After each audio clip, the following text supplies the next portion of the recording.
Assalamualaikum warahmatullahi wabarakatuh. Assalatu wassalamu ala asyrofil anbiya'i wal mursalin sayyidina Muhammadin wa ala alihi washabihi ajmain.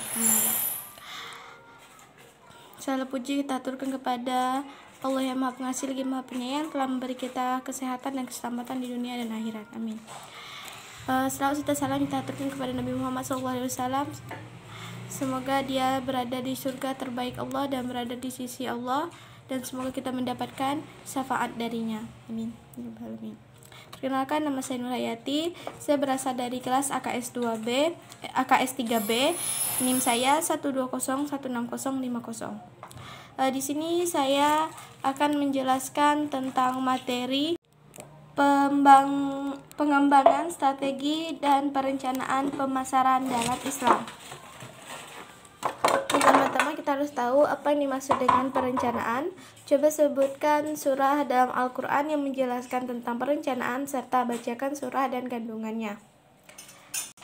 Perencanaan merupakan suatu proses melihat jauh ke depan dalam rangka mengantisipasi dan perubahan ke arah yang lebih baik, mencari solusi yang tepat, mengoptimalkan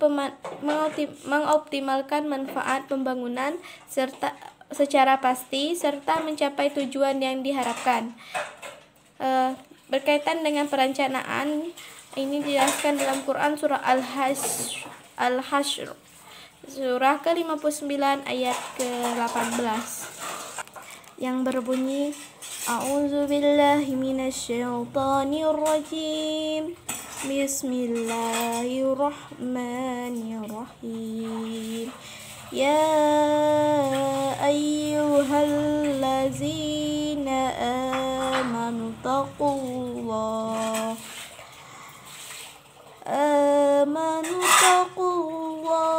wal tanzur nafsum ma qaddamat lighad wa taqullaha innallaha khabirum bima ta'malun. Artinya, wahai orang-orang yang beriman, bertakwalah kepada Allah dan hendaklah setiap orang memperhatikan apa yang telah diperbuatnya untuk hari esok dan akhirat, dan bertakwalah kepada Allah. Sungguh Allah Maha mengetahui terhadap apa yang kamu kerjakan. Shadaqallahul azim. Artinya, kandungan dari surah ini ada mengatakan bahwa kita harus memperhatikan apa yang telah kita perbuat untuk hari esok, atau kita harus memperhatikan apa yang akan kita lakukan untuk keesokan harinya atau kedepannya, dan mengatakan bahwa Allah akan selalu mengetahui apapun yang akan kita rencanakan atau apapun yang kita kerjakan sebelum kita mengerjakan hal tersebut, maka harus diperhatikan. Nah, berkaitan dengan perencanaan, surah ini berkaitan sekali dengan perencanaan, yaitu dalam setiap perencanaan kita harus memperhatikan apa yang akan kita lakukan untuk rencana-rencana dalam bidang pemasaran ataupun bidang lainnya, agar sesuai dengan syariat Islam dan agar tidak terjadi kesalahan. Dan ingat bahwa Allah akan selalu melihat apapun atau Maha mengetahui tentang apapun yang akan kita kerjakan nantinya. Selanjutnya, apa yang dimaksud dengan perencanaan pemasaran? Bagaimana Islam memandang perencanaan pemasaran? Perencanaan pemasaran merupakan usaha yang akan dilakukan dengan bidang pemasaran dengan menggunakan sumber daya yang ada dalam suatu perusahaan. Sedangkan pandangan Islam tentang rencana pemasaran adalah hendaknya manusia membuat suatu perencanaan dan melakukan evaluasi dalam setiap aktivitas yang dilakukan, sehingga segala sesuatu yang dilakukan dapat menjadi suatu keberkahan bagi kehidupan di dunia dan akhirat. Yang selanjutnya, terdapat beberapa hal yang perlu diperhatikan dalam membuat rencana dan strategi pemasaran dalam suatu perusahaan. Sebutkan dan jelaskan jika jika perlu didukung oleh ayat-ayat atau hadis. Yang pertama yaitu adalah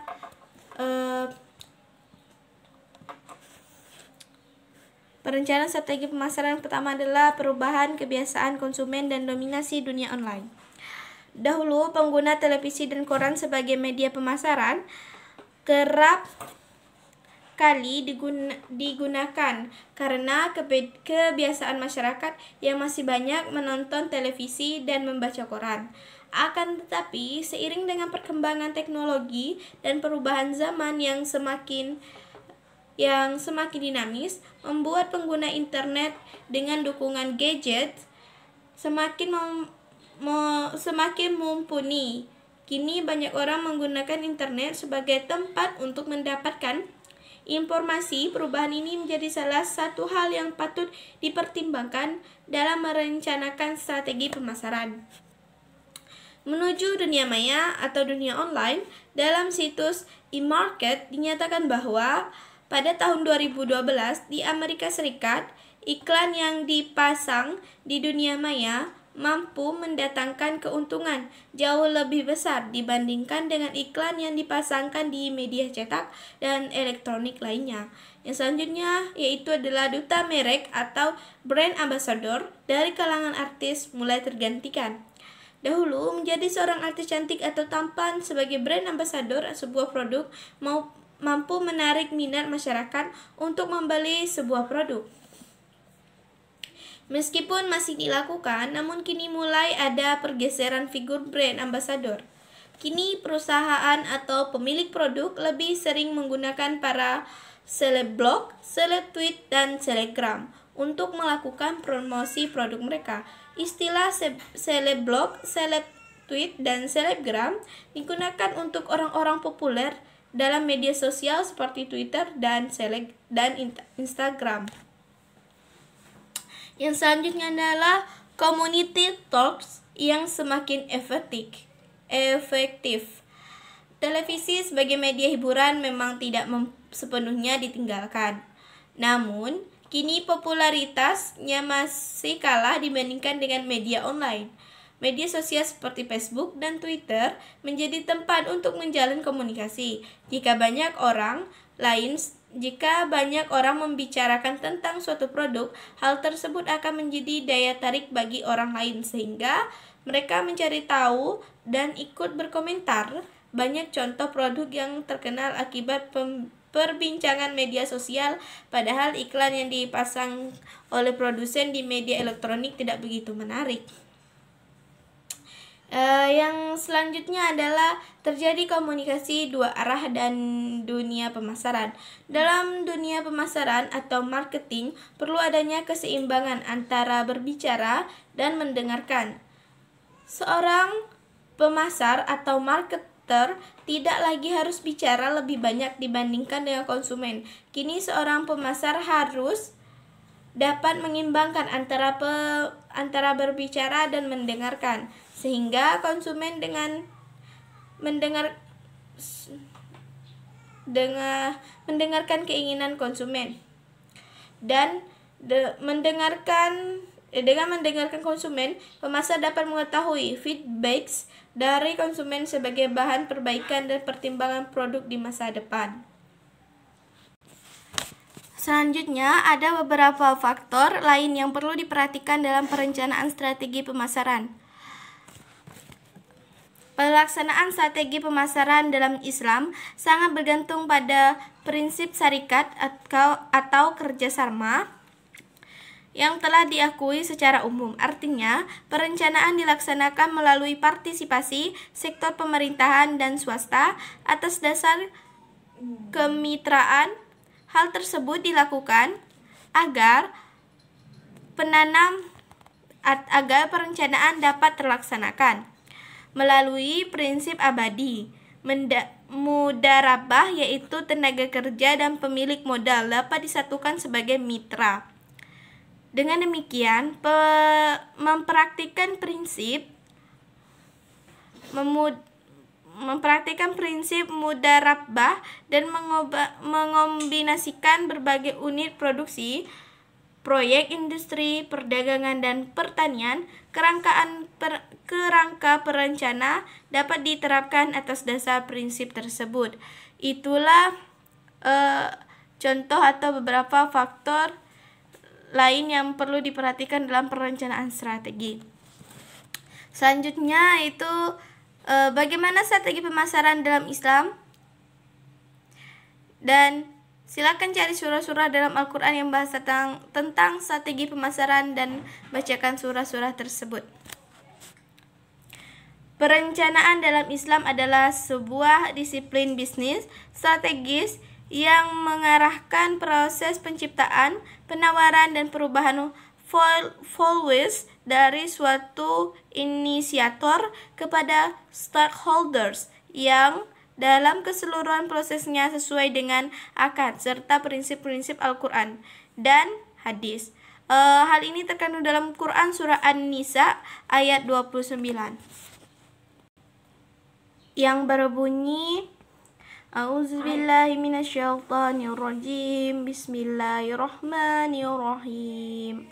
Ya ayyuhallazina amanu la takhulu amwalakum bainakum bil badhilil ila an lakuna tijaratan ilang takuna tijaratan taradi minkum wa la tuqtulu anfusakum innallaha kana bikum rahima.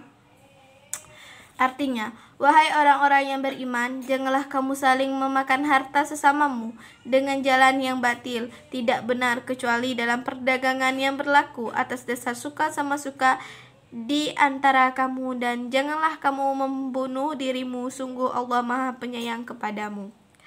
Kandungan dari ayat ini adalah kita diizinkan untuk melakukan perdagangan dengan dasar suka sama suka. Contohnya jika kita melakukan perdagangan itu dengan konsumen gitu, terus harga barangnya itu 50.000, nah konsumennya itu mau minta diturunkan harganya atau minta dipotong lah harganya gitu kan, jadi 35.000. Nah, dalam hal ini kita juga harus berkompromi dengan konsumen kita agar mendapatkan hasil yang baik atau hasil yang memang suka sama suka atau kita setujui. Dari konsumennya disetujui dan dari pihak pedagangnya juga disetujui dan tidak memberatkan dua belah pihak. Nah, itu didasarkan namanya perdagangan suka sama suka. Coba jelaskan beberapa strategi pemasaran yang dapat digunakan untuk meningkatkan kinerja pemasaran perusahaan. Yang pertama adalah menembus pasar. Strategi ini bertujuan meningkatkan penjualan dan penawaran barang atau jasa kepada sasaran pembeli, baik yang pernah menggunakan maupun yang belum menggunakan barang dan jasa. Dalam strategi ini, memperoleh pangsa pasar yang lebih besar merupakan tujuan utama.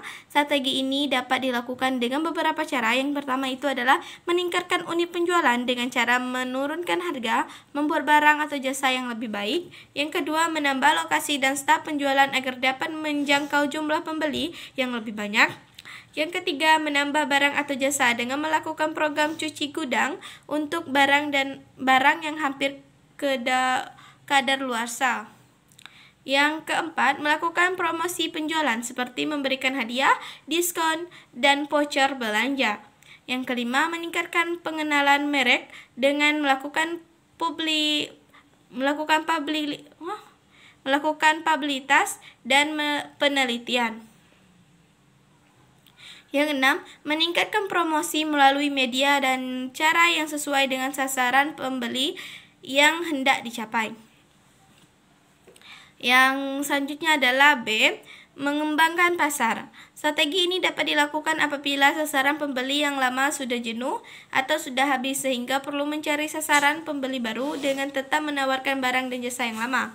Selanjutnya, mengembangkan produk. Strategi ini mencangkup perubahan barang atau jasa yang tetap menggunakan cara produksi yang sama dengan cara produksi lama. Strategi ini umumnya dilakukan untuk memperpanjang masa edar atau siklus hidup jika perusahaan mengetahui bahwa sasaran pembeli mulai bosan. Perusahaan harus mengubah barang atau jasa yang ditawarkan. Selanjutnya adalah melakukan diversifikasi. Strategi ini merupakan pengembangan produk baru yang masih berhubungan dengan produk lama untuk ditawarkan kepada pasar yang baru. Strategi ini efektif untuk memanfaatkan relung atau kelompok yang lain ini terabaikan atau kurang diperhatikan. Yang selanjutnya adalah menerapkan biaya murah. Strategi ini didasarkan pada biaya input yang rendah sehingga dapat menghasilkan barang atau jasa yang murah. Akan tetapi hal ini bukan berarti menurunkan kualitas barang atau jasa. Strategi ini dapat dilakukan dengan beberapa cara, yaitu produk massal dengan menggunakan alat tepat guna. Yang kedua, distribusi murah dengan menggunakan seluruh distribusi yang pendek serta sistem pembayaran dengan syarat yang fleksibel. Yang ketiga, pemilihan lokasi yang tepat, penerapan disiplin dan bekerja, dan menggunakan tenaga profesional. Yang keempat, bahan baku atau input yang murah dengan memangkas saluran yang panjang, melakukan negosiasi merupakan memperkuat modal dan jaringan informasi yang kuat. Yang selanjutnya adalah menfokuskan pada pasar. Strategi ini dilakukan dengan memberikan pelayanan kepada para pembeli khusus dengan bentuk pelayanan yang terbatas. Pembeli dapat ditentukan dengan jelas sehingga lebih efektif dan efisien dari pesaing. Dengan demikian perlu ditentukan bauran pemasaran yang tepat agar dapat mempengaruhi kebutuhan khusus dari para pembeli yang dituju. Yang selanjutnya adalah melakukan diferensiasi. Strategi ini difokuskan pada penciptaan barang atau jasa baru yang berbeda dengan yang lain. Strategi ini dapat dilakukan dengan beberapa cara, yaitu penciptaan citra atau image terhadap barang atau jasa. Yang kedua, menggunakan teknologi baru atau teknologi yang berbeda. Yang ketiga, penampilan produk atau pelayanan jasa yang berbeda. Yang keempat, penggunaan saluran distribusi yang berbeda. Selanjutnya, jika Anda mempunyai usaha strategi, apa yang Anda gunakan untuk memperoleh pangsa pasar yang lebih besar? Strategi yang akan saya gunakan adalah mengembangkan pasar dan mengembangkan produk karena para pembeli atau konsumen akan merasa jenuh atau bosan dengan barang lama atau produk yang lama.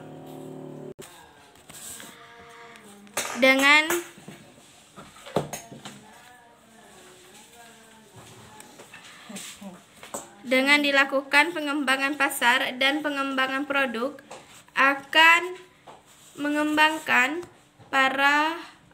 menyebabkan para konsumen menjadi tidak bosan dan akan meningkatkan daya beli masyarakat sehingga tujuan pasaran kita bisa menjadi lebih luas. Selanjutnya, sebutkan dan jelaskan cara mengembangkan strategi pemasaran. Yang pertama adalah segmentasi pasar. Segmentasi pasar merupakan sebuah dasar yang digunakan untuk mengetahui beberapa segmen yang berbeda dalam pasar. Dalam setiap segmen terdapat berbagai pembeli yang memiliki kebutuhan, pola pembelian, dan tanggapan yang berbeda-beda terhadap berbagai macam penawaran yang ada di pasar. Yang selanjutnya adalah penentuan posisi pasar atau market positioning. Perusahaan berusaha memilih pola konsentrasi pasar khusus yang dapat memberikan kesempatan maksimal untuk mencapai tujuan sebagai pelopor. Segmen pasar dianggap menarik jika memiliki beberapa sifat berikut. Yang pertama, segmen pasar cukup besar. Segmen pasar cukup potensial untuk berkembang lebih lanjut. Yang ketiga adalah segmen pasar tidak dikuasai oleh pesaing yang ada. Yang keempat, segmen pasar masih membutuhkan sesuatu yang dapat dilayani oleh perusahaan. Berikut 2 strategi yang dapat dilakukan dalam penentuan pasar. Yang pertama, konsentrasi segmen tunggal, yaitu strategi yang dapat ditempuh perusahaan bila ingin mempunyai posisi yang kuat hanya pada suatu segmen. Yang kedua, konsentrasi segmen ganda, yaitu strategi yang dapat ditempuh perusahaan bila ingin mempunyai posisi yang kuat dalam beberapa segmen. Dengan demikian, mencapai segmen pasar yang satu dilakukan bersama dengan pencapaian segmen pasar lainnya. Selanjutnya, yaitu strategi memasuki pasar atau market entry strategies. Beberapa cara yang ditempuh perusahaan untuk memasuki segmen pasar yang dituju dijelaskan sebagai berikut. Yang pertama itu adalah memasuki pasar dengan membeli perusahaan lain. Dalam hal ini, perusahaan yang dibeli tidak banyak mengetahui tentang pasar dari perusahaan yang dibeli, melainkan akan sangat menguntungkan untuk memasuki pasar dari perusahaan yang dibeli secepatnya. Yang kedua, memasuki pasar dengan berkembang sendiri. Dalam hal ini, terdapat beberapa penghalang yang harus diperhatikan untuk memasuki pasar bagi perusahaan yang berkembang sendiri, yaitu memperoleh hak paten, skala produksi yang paling ekonomis, memperoleh saluran distribusi, menentukan pemasok yang paling menguntungkan, dan biaya promosi yang mahal. Yang ketiga, memasuki pasar melalui kerjasama dengan perusahaan lain. Dalam hal ini terdapat beberapa keuntungan yang didapat, antara lain resiko ditanggung bersama. Tiap-tiap perusahaan memiliki keahlian sehingga dapat melengkapi atau saling menutupi kekurangan yang ada. Selanjutnya adalah strategi marketing mix. Strategi ini merupakan kombinasi dari 4 variabel atau bagian yang merupakan inti dari sistem pemasaran perusahaan, yaitu produk, harga, promosi, dan distribusi. Berikut penjelasan. Produk. Keputusan tentang produk ini mencakup penentuan bentuk penawaran secara fisik, baik merek, pembungkus, garansi, maupun servis.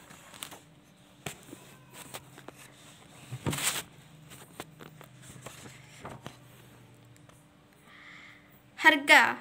Yang selanjutnya itu adalah harga. Yang perlu dipertimbangkan dalam penetapan harga antara lain biaya, keuntungan, praktik saingan, dan perubahan keinginan pasar. Yang ketiga adalah promosi, termasuk dalam kegiatan promosi antara lain periklanan, personal selling, promosi penjualan, dan publisitas. Yang keempat, distribusi. Aspek yang pokok berkaitan dengan keputusan distribusi, antara lain sistem transportasi, sistem penyimpanan, dan pemilihan saluran distribusi. Selanjutnya, strategi penentuan waktu atau timing strategi. Apabila perusahaan telah menemukan kesempatan yang baik untuk menetapkan tujuan dan mengembangkan suatu strategi pemasaran, harus dapat menentukan waktu yang tepat dalam melakukan pemasaran. Perusahaan dapat mengalami kegagalan dalam mencapai tujuan apabila bergerak lambat atau malah terlalu cepat. Yang selanjutnya adalah pengkajian peluang pertumbuhan. Pengkajian peluang pertumbuhan dapat dilakukan dengan perencanaan bisnis baru, penyusunan, penghilangan bisnis lama. Jika terdapat kesenjangan antara penjualan yang diinginkan di masa depan dengan penjualan yang diproyeksikan, manajemen korporat harus mengembangkan atau mengakuisisi bisnis baru untuk mengisinya. Kesenjangan tersebut dapat diisi dengan beberapa cara, yaitu yang pertama, mengidentifikasi peluang untuk mencapai pertumbuhan lebih lanjut dalam bisnis saat ini, peluang intensif. Yang kedua, mengidentifikasi peluang untuk pembangunan atau menguasai bisnis yang berhubungan dengan bisnis lama atau peluang integratif. Yang ketiga, mengidentifikasi peluang untuk menambah bisnis menarik yang tidak berhubungan dengan bisnis lain atau peluang diversifikasi. Selanjutnya adalah bagaimana cara Anda menerapkan strategi pemasaran kepada pelanggan non-Muslim.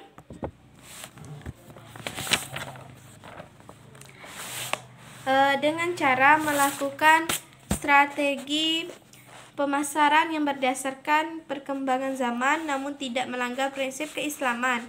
Contohnya dengan melakukan pengembangan produk, kita bisa melakukan kerjasama dalam mengembangkan produk dengan cara menjelaskan kekurangan dan kelebihan dari suatu produk tanpa adanya kebohongan, dan juga tidak membedakan dari suatu agama tertentu dalam melakukan kerjasama atau melakukan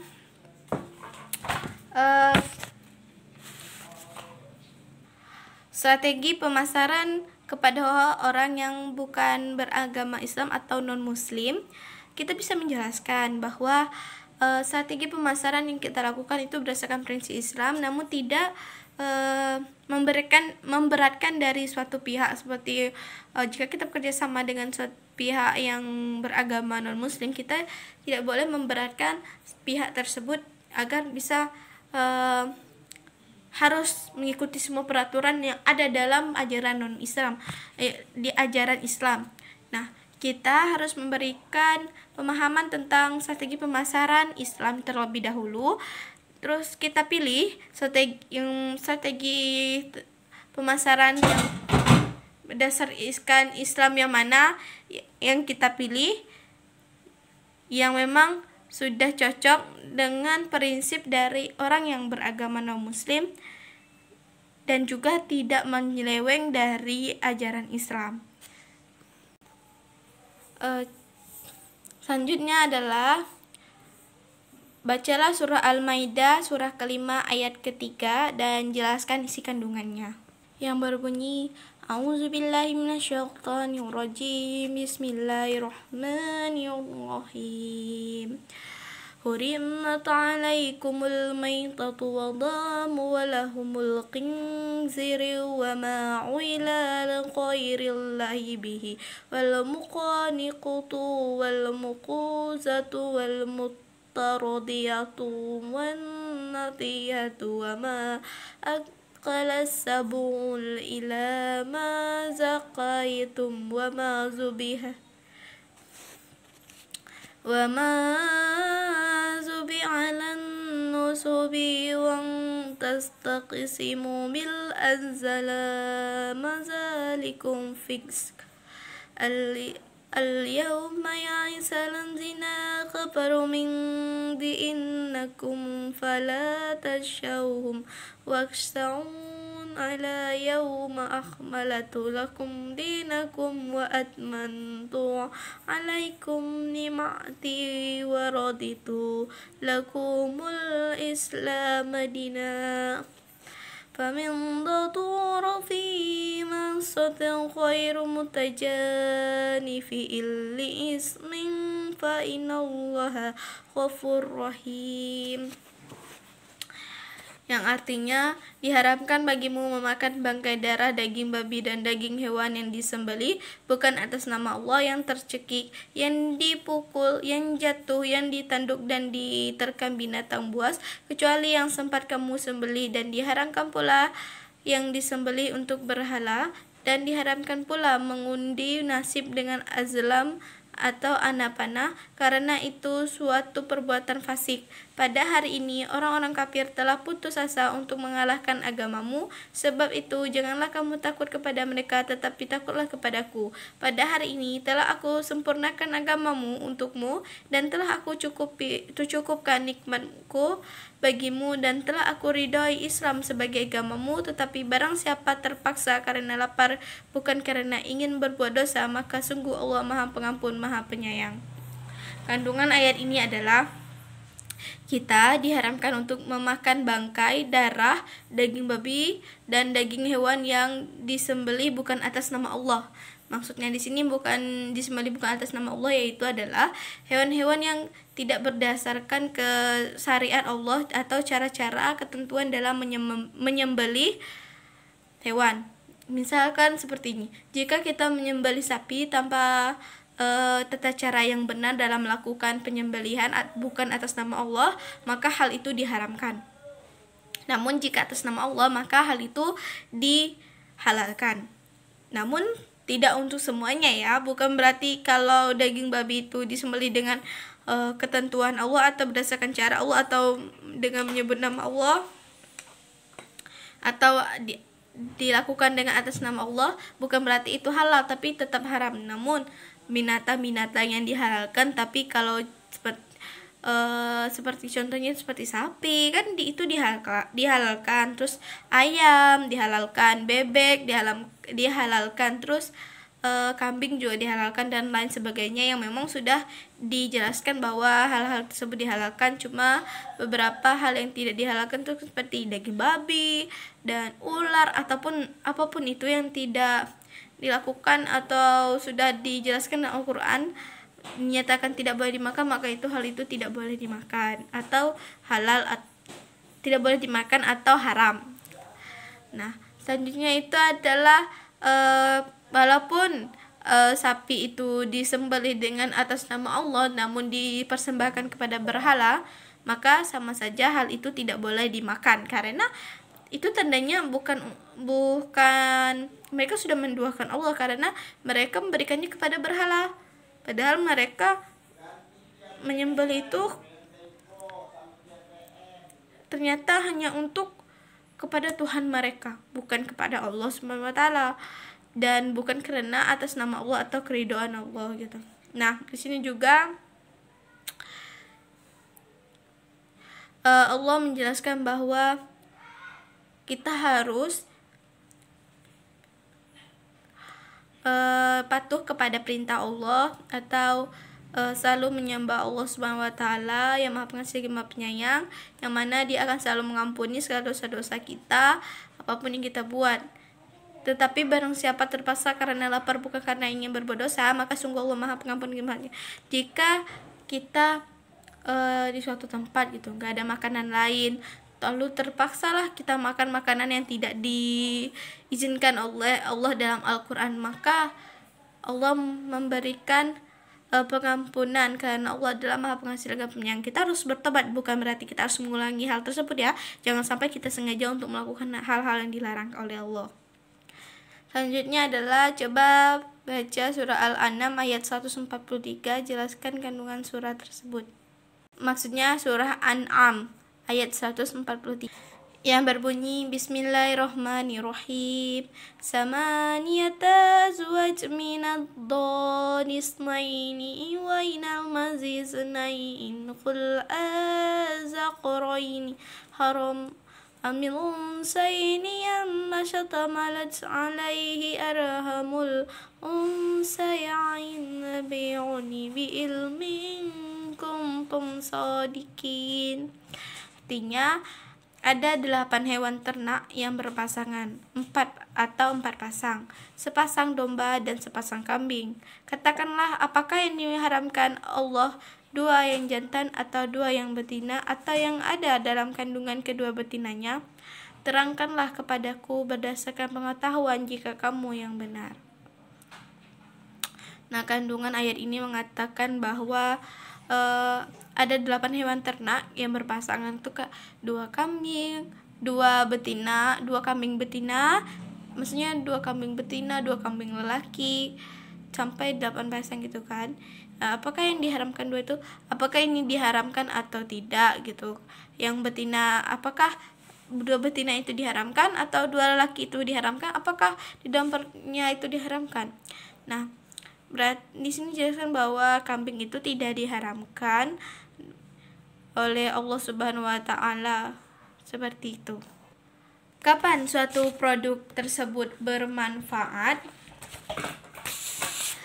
Ketika suatu produk bisa digunakan atau dijadikan makanan. Jika bisa digunakan, maka akan membantu memudahkan pekerjaan para pembeli atau para konsumen, sedangkan jika dimakan maka akan menghilangkan rasa lapar. Produk bermanfaat apabila memiliki proses produksi yang benar dan baik. Selanjutnya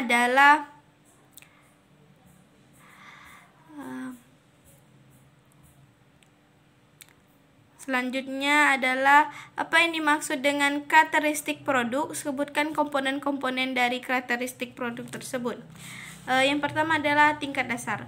Manfaat tingkat dasar. Yang pertama adalah tingkat dasar, yaitu manfaat inti atau core benefit, yaitu layanan atau manfaat yang benar-benar dibeli oleh pelanggan. Yang B adalah tingkat kedua, pemasaran harus mengubah manfaat inti menjadi produk dasar atau basic product. Jadi manfaat yang benar-benar dibeli oleh pelanggan harus diubah menjadi produk dan layanan yang dapat dinikmati oleh pelanggan. C. Tingkat 3, pemasaran harus mempersiapkan produk yang diharapkan atau expected product, yaitu sekelompok atribut dan kondisi yang biasanya diharapkan pembeli ketika mereka membeli produk tersebut. Yang selanjutnya adalah tingkat keempat atau D. Tingkat keempat, pemasaran harus menyiapkan produk tambahan atau augmented products yang melebihi harapan pelanggan. Di negara maju, positioning merek dan persaingan terjadi pada tingkat ini, sedangkan di pasar menengah berkembang, sebagian persaingan terjadi di tingkat produk yang diharapkan. Yang selanjutnya adalah tingkat kelima, produk potensial atau potensial produk yang mencakup semua kemungkinan tambahan dan transformasi yang mungkin dialami oleh produk atau penawaran di masa depan. Jika saya membangun usaha di bidang jasa pendidikan,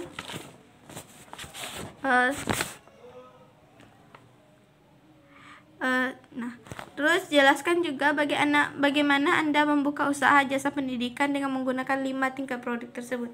Jika saya membuka jasa pendidikan, saya akan menggunakan setiap tingkatan seperti yang di atas agar usaha berjalan dengan lancar dan teratur dan bisa meningkatkan minat masyarakat dalam menggunakan jasa pendidikan dari perusahaan saya. Yang selanjutnya adalah Islam menyatakan bahwa setiap produk harus dapat menghantarkan manusia pada ketakwaan. Jelaskan apa yang dimaksud pernyataan ini. Cari surah Al-Quran yang mendukung pernyataan ini. Setiap produk harus memenuhi 3 syarat, yaitu materi yang halal, proses pengolahan yang bersih atau taharah, dan penyajiannya yang islami. Selain itu, Islam juga mengharamkan perilaku kebohongan dalam melakukan penawaran produk. Hal ini terkandung dalam Quran surah Al-Mutaffifin surah ke-83 ayat 1-3 dan Quran surah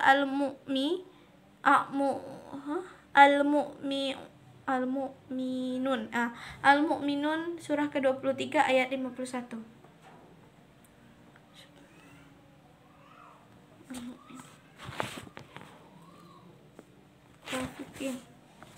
Surah ke-83. Welcome to Shajamara. Yang berbunyi A'udzubillahi minasyaitonirrajim. Bismillahirrahmanirrahim. Wailul lil mutaffifin allazina iza qatalu 'alan nasi yastawfun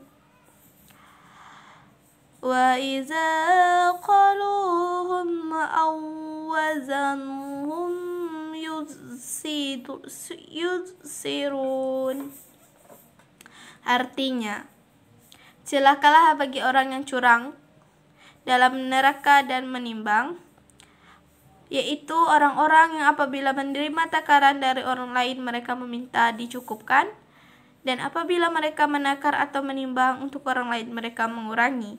Kandungan dari ayat-ayat ini adalah menjelaskan bahwa maka orang yang melakukan kecurangan dalam mengurangi timbangan atau menambah timbangan maka akan mendapatkan kemarahan dari Allah dan juga pastinya akan mendapat neraka, sehingga mereka akan dijauhkan Allah dari kemudahan rezeki, ketenangan jiwa dan batin.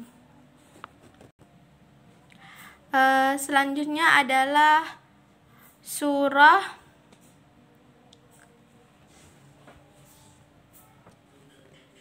Al-Mu'minun ayat ke-51. Bismillahirrahmanirrahim.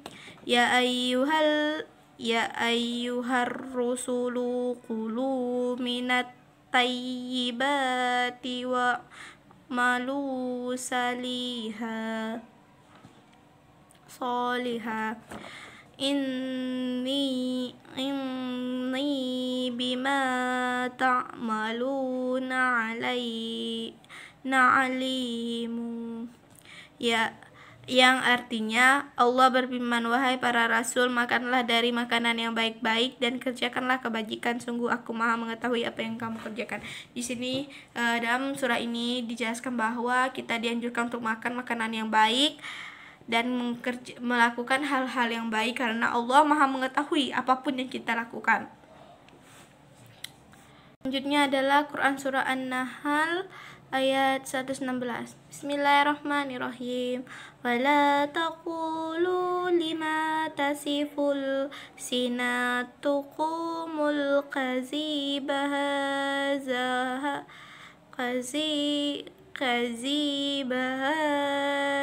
kazib innal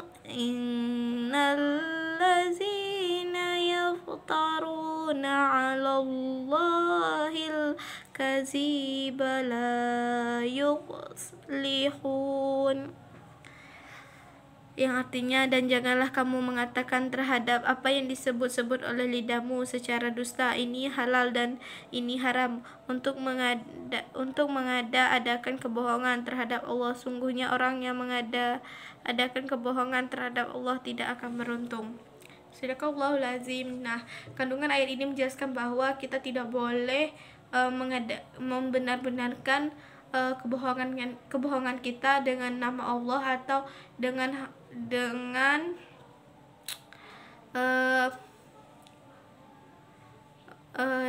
atas nama Allah atau dengan kaitan-kaitan yang ada dalam hal buruk yang kita lakukan, terus kita bilang atas nama Allah, itu jangan pernah kita lakukan, itu tidak boleh dilakukan. Orang yang melakukan hal itu tidak akan mendapatkan keberuntungan.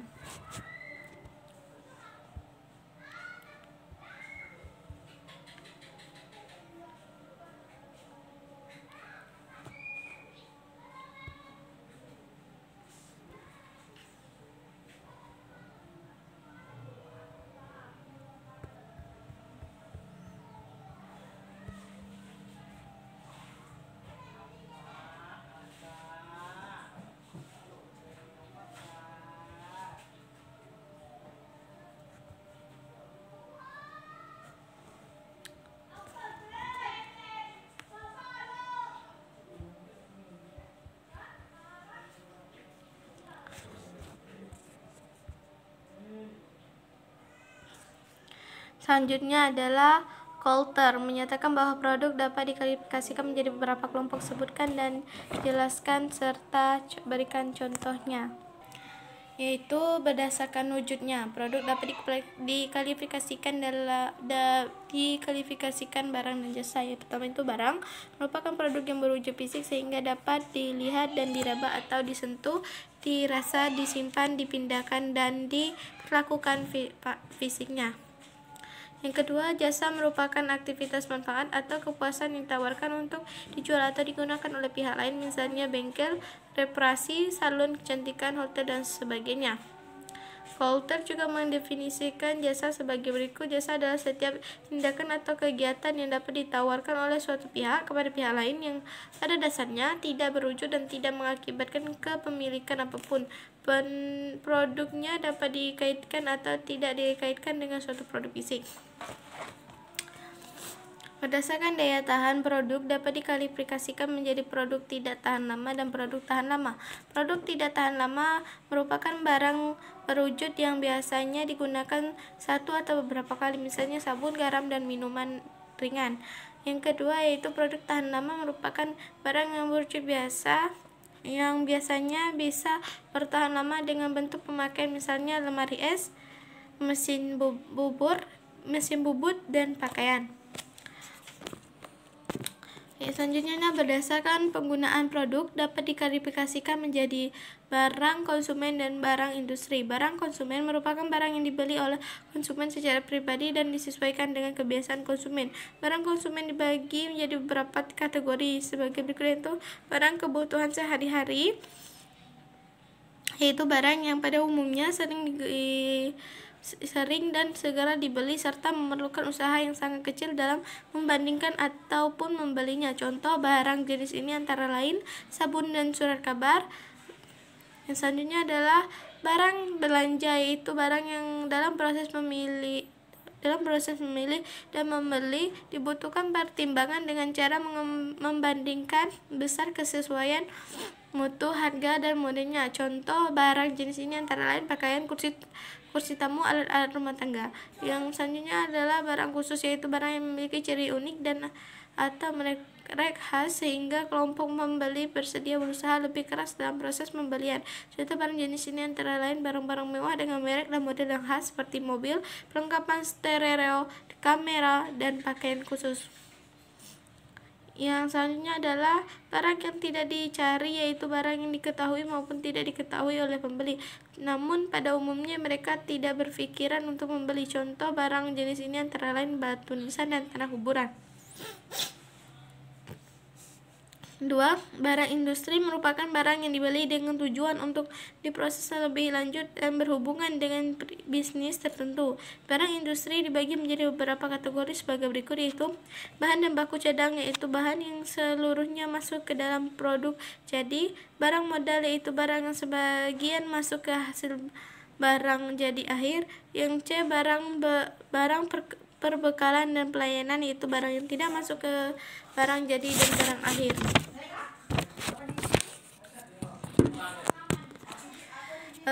Selanjutnya adalah itu tadi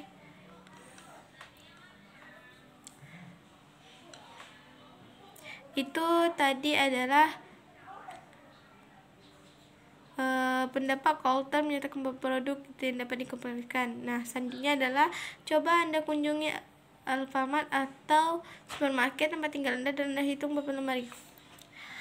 Lebar bauran produk yaitu 3 meter.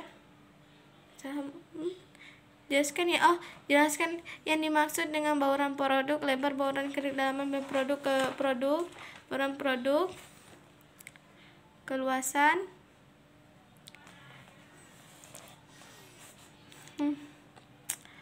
baur produk, dan konsistensi bauran produk. Bauran produk adalah kumpulan seluruh produk dan barang yang ditawarkan penjual tertentu kepada pembeli. Lebar suatu bauran produk mengacu pada beberapa banyak lini produk berbeda yang dimiliki oleh perusahaan tersebut.